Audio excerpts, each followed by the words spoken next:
জুলাই গণঅভ্যুত্থানে বেসরকারি বিশ্ববিদ্যালয় শিক্ষার্থীদের অবদানের রাষ্ট্রীয় স্বীকৃতি দিতে আগামী 15 আগস্ট বিশেষ স্মরণসভা ও সম্মাননা অনুষ্ঠানের আয়োজন করতে যাচ্ছে সরকার। রাজধানীর গুলশান ইউথ ক্লাব মাঠে অনুষ্ঠানে প্রধান অতিথি থাকবেন প্রধানমন্ত্রী তারেক রহমান। শনিবার এক সংবাদ সম্মেলনে এই তথ্য জানান মুক্তিযুদ্ধ বিষয়ক প্রতিমন্ত্রী ইশরাক হোসেন।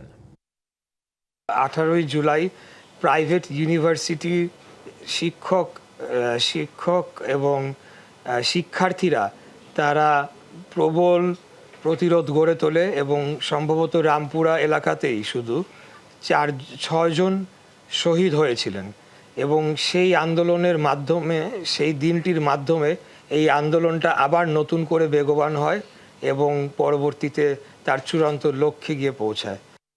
নগদ নিয়ে এলো হার না মানা হার অফার। সর্বনিম্ন 10,000 টাকা রেমিটেন্স নগদে পাঠালে থাকছে স্বর্ণের হার জেতার সুযোগ।